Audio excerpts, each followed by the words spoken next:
ನಮಸ್ಕಾರ. ಇವತ್ತಿನ ವಿಡಿಯೋ ಇನ್ನೂ 52 ವಾರದ ಕನಿಷ್ಠ ಬೆಲೆಗೆ ಹತ್ತಿರ ಇರುವ 11 ಷೇರುಗಳು. ನಾನು ಡಾಕ್ಟರ್ ಭರತ್ ಚಂದ್ರ. ವಿಡಿಯೋಗಳ ಉದ್ದೇಶ ಕನ್ನಡಿಗರ ಫೈನಾನ್ಷಿಯಲ್ ಎಜುಕೇಶನ್. ಇವತ್ತು ಶನಿವಾರ ರಜಾ ದಿನ ಆದರೂ ಕೂಡ ನಾವು ವಿಡಿಯೋ ಮಾಡ್ತಾ ಇದ್ದೇವೆ. ಅದು ಒಂದಲ್ಲ ಎರಡಲ್ಲ 4 ರಿಂದ 5 ವಿಡಿಯೋ ನಿಮಗಾಗಿ. ಕಾರಣ ನಿಮ್ಮ ಫೈನಾನ್ಷಿಯಲ್ ಎಜುಕೇಶನ್ ನಿರಂತರವಾಗಿ ನಡಿಬೇಕು. ನಾವು ವಿಡಿಯೋಗಳನ್ನು ಮಾಡಬೇಕಾದ್ರೆ ಹೊಸ ವಿಷಯಗಳನ್ನು ರಿಸರ್ಚ್ ಮಾಡಬೇಕಾಗುತ್ತೆ. ಒಂದೊಂದು ವಿಡಿಯೋ ಮಾಡೋದಕ್ಕೆ ಕನಿಷ್ಠ 3 ರಿಂದ 5 ಗಂಟೆ ತಗುಲುತ್ತೆ. ಮತ್ತೆ ನಮ್ಮ ಕೈಯಿಂದ ಅಂದಾಜು 3 ರಿಂದ 5 ಸಾವಿರ ಖರ್ಚಾಗುತ್ತೆ. ವಿಡಿಯೋನ ಎಡಿಟ್ ಮಾಡಲಿಕ್ಕೆ, ಸ್ಟಾಫಿಗೆ ಸಂಬಳ ಕೊಡಲಿಕ್ಕೆ, ನಮ್ಮ ಆಫೀಸನ್ನು ಓಪನ್ ಮಾಡಿ ಇಟ್ಕೊಳ್ಳಿಕ್ಕೆ. ಆದರೆ ನಾವು ನೋಡಿದ ಹಾಗೆ ಬಹಳ ಜನ ಈ ವಿಡಿಯೋಗಳನ್ನು ತುಂಬಾ ಲೈಟ್ ಆಗಿ ತಗೊಳ್ತಾರೆ. ನಮ್ಮ ಸ್ಯಾಕ್ರಿಫೈಸ್ಗೆ ಏನೂ ಬೆಲೆ ಇಲ್ಲ ಅನ್ಸುತ್ತೆ ಮತ್ತು ಬಿರಿ ಕಮೆಂಟ್ಗಳನ್ನು ಹಾಕ್ತಾರೆ. ಅಂದರೆ ಈ ವಿಡಿಯೋಗಳು ಫ್ರೀಯಾಗಿ ಬರಬೇಕು, ಕಾರ್ಯಾಗಾರ ಫ್ರೀಯಾಗಿ ಬರಬೇಕು, ಅಂದರೆ ನಾವು ಹಿಂದಿನ ದಿನಗಳಲ್ಲಿ ನಿಮ್ಮ ಹತ್ರ ದುಡ್ಡು ತಗೊಂಡು ನಾವು ವಿಡಿಯೋ ಮಾಡ್ತೇವೆ ಅಂತ ಈಗ ಮಾಡ್ತಾ ಇದ್ದ ಕಾಣಿಸುತ್ತೆ. ಅದರಿಂದಾಗಿ ನಾವು ಬೇಸರ ಪಟ್ಕೊಂಡು ಇವತ್ತಿನಿಂದ ಒಂದೊಂದು ವಿಡಿಯೋನ ಕಮ್ಮಿ ಮಾಡ್ತಾ ಇದ್ದೇವೆ. ಮತ್ತು ಮುಂದಿನ ದಿನಗಳಲ್ಲಿ ಕೇವಲ ಷೇರು ಮಾರುಕಟ್ಟೆ ಅಲ್ಲ, ಬೇರೆ ಬೇರೆ ವಿಚಾರಗಳನ್ನು ಕೂಡ ವಿಡಿಯೋಗಳನ್ನು ಮಾಡಿ ನಿಮ್ಮ ಮುಂದೆ ಇಡಬೇಕಂತಿದ್ದೇವೆ.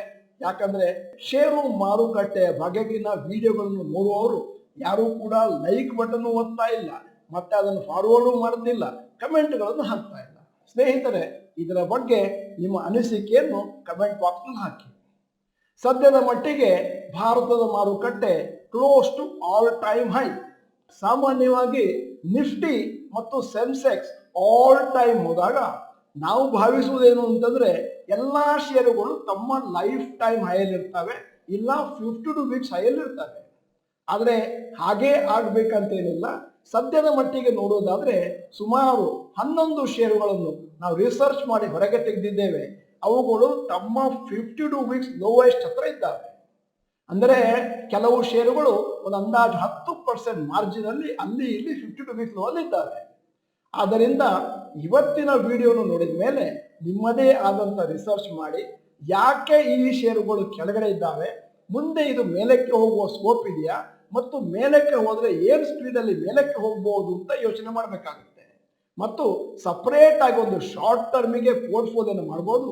Based on the technical analysis ಈ ಷೇರುಗಳು ಮೇಲಕ್ಕೆ ಹೋದಾಗ ಪರ್ಚೇಸ್ ಮಾಡಬಹುದು.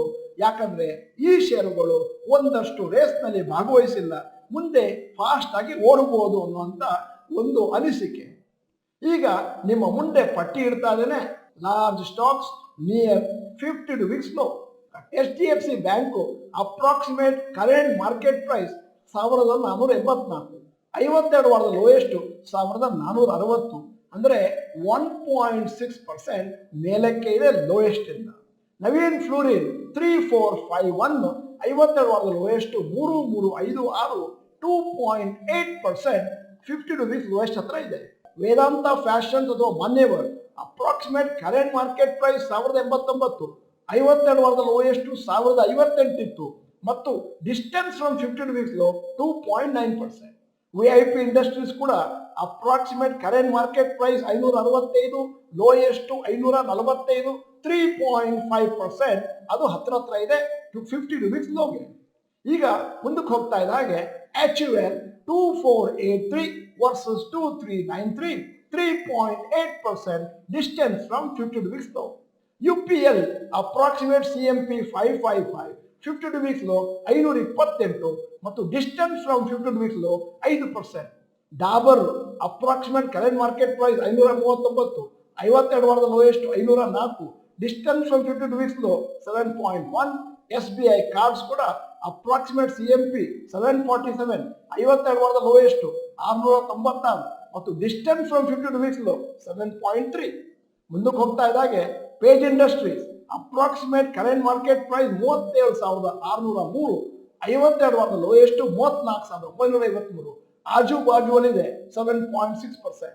Honeywell automation approximate current market price 37,406, 52 ವಾರದ ಲೋಯೆಸ್ಟ್ 34,343 ಮತ್ತು ಡಿಸ್ಟೆನ್ಸ್ ಫ್ರಮ್ 52 ವೀಕ್ಸ್ ಲೋ 8.9%.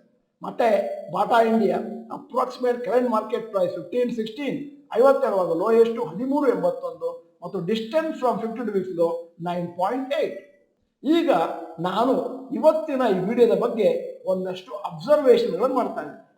ಮೊದಲನೇದಾಗಿ ನಿಫ್ಟಿ ಮತ್ತು ಸೆನ್ಸೆಕ್ಸ್ ಲೈಫ್ ಟೈಮ್ ಹೈ ಹೋದ ತಕ್ಷಣನೇ ಎಲ್ಲಾ ಷೇರುಗಳು ಲೈಫ್ ಟೈಮ್ ಹೈ ಹೋಗ್ಬೇಕು ಅಂತ ಯಾವ ನಿಯಮವೂ ಇಲ್ಲ.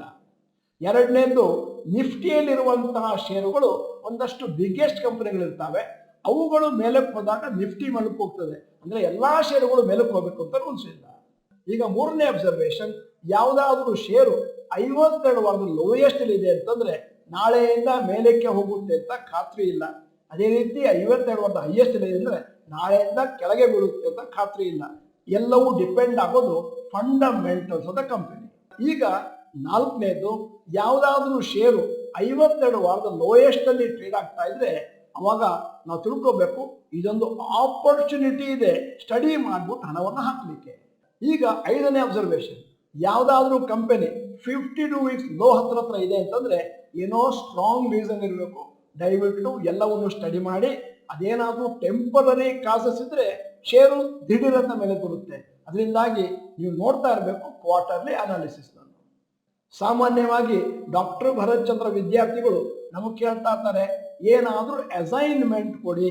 ಯಾಕಂದ್ರೆ ಅಸೈನ್ಮೆಂಟ್ಗಳನ್ನು ಕ್ಯಾಲ್ಕುಲೇಷನ್ ಮಾಡಿದ್ರೆ ಒಂದಷ್ಟು ನಮಗೆ ನಾಲೆಜ್ ಬರುತ್ತೆ. ಆದ್ದರಿಂದ ನನ್ನ ಸಲಹೆ, ಇವತ್ತು ನಾನು ಹೇಳಿದಂತ ಷೇರುಗಳನ್ನು ಒಂದು ಪಟ್ಟಿ ಹಾಕೊಂಡು ಇನ್ನು 3, 6, 12 ತಿಂಗಳಲ್ಲಿ ಇದೇನಾದ್ರೂ ಮೇಲಕ್ಕೆ ಹೋಗುತ್ತಾ, ಫಂಡಮೆಂಟಲ್ಸ್ ಚೆನ್ನಾಗಿದೆಯಾ ಅಂತ ನೋಡಿ, ಮತ್ತೆ ನಿಫ್ಟಿಗಿಂತ ಫಾಸ್ಟ್ ಆಗಿ ಮುಂದಿನ ಸತಿ ಮೇಲಕ್ಕೆ ಹೋಗುವಂತ ಚಾನ್ಸ್ ಇದೆ ಅಂತ ನೋಡಿ. ಮತ್ತೆ ನಿಮ್ಮ ಹತ್ರ ಏನಾದರೂ ಶಾರ್ಟ್ ಟರ್ಮಿಗೆ ಅಂತ ಒಂದಷ್ಟು ಹಣ ಇದ್ರೆ ಮತ್ತು ನಿಮಗೆ ಟೆಕ್ನಿಕಲ್ ಅನಾಲಿಸಿಸ್ ಅಲ್ಲಿ ಈ ಪರ್ಟಿಕ್ಯುಲರ್ ಸ್ಟಾಕ್ಸ್ ಮೇಲಕ್ಕೆ ಹೋಗುವುದು ಕಂಡು ಬಂದ್ರೆ, ಏನಾದ್ರು ಇಂಡಿಕೇಶನ್ ಕಂಡು ಬಂದ್ರೆ ಆಗ ಒಂದಷ್ಟು ಹಣವನ್ನು ನೀವು ಈ ಕಂಪನಿಗಳಲ್ಲಿ ಹೂಡಬಹುದು. ಮತ್ತೆ ವಿಡಿಯೋದ ಕೊನೆಯಲ್ಲಿ ಒಂದು ಪ್ರಶ್ನೆ ಕೇಳ್ತಾ ಇದ್ದೇನೆ, ಈ ಸತಿ ಟೈಟಲ್ ಸ್ಪಾನ್ಸರ್ಶಿಪ್ ಆಫ್ IPL 2024 ಯಾವ ಬಿಸ್ನೆಸ್ ಗ್ರೂಪಿಗೆ ಅವಾರ್ಡ್ ಆಗಿದೆ? 4 ಚಾಯ್ಸ್ಗಳು: Reliance group, Aditya Birla group, Tata group, Adani group. ನೀವು doctor Bharat Chandra institute Kannada channel member ಅಲ್ಲ ಅಂತಂದ್ರೆ ಇದೀಗ ಸಮಯ, ಸಬ್ಸ್ಕ್ರಿಪ್ಷನ್ ಬಟನ್ ಬೆಲ್ ಐಕಾನ್ ಒತ್ತಿ. ವಿಡಿಯೋ ಚೆನ್ನಾಗಿದ್ರೆ ಲೈಕ್ ಬಟನ್ ಒತ್ತೋದು ಮರಿಬೇಡಿ. ವಿಡಿಯೋನ ನಿಮ್ಮ ಎಲ್ಲಾ ಸ್ನೇಹಿತರಿಗೂ ಫಾರ್ವರ್ಡ್ ಮಾಡಿ. ಬೇಕಂತ ಇವತ್ತು ಈ ವಿಡಿಯೋದ ಇಂಗ್ಲಿಷ್ ವರ್ಷನ್ ಅನ್ನು ಕೂಡ ಇದೇ ಚಾನೆಲ್ ಹಾಕಿದ್ದೇವೆ. ಮತ್ತೆ ಬೇಕಂತ ಯೂಟ್ಯೂಬ್ ಶಾರ್ಟ್ಸ್ 2 ವಿಡಿಯೋ ಮಾಡಿದ್ದೇವೆ. ಎಲ್ಲವನ್ನು ನೋಡಿ ಅದರಿಂದ ಜ್ಞಾನವನ್ನು ಪಡೆದುಕೊಳ್ಳಿ ಅಂತ ನಿಮಗೆ ರಿಕ್ವೆಸ್ಟ್ ಮಾಡ್ತಾ ಇದ್ದೇನೆ. ವಿಡಿಯೋನ ಸಂಪೂರ್ಣವಾಗಿ ನೋಡಿದ್ದಕ್ಕೆ ಧನ್ಯವಾದಗಳು. ನಮಸ್ಕಾರ.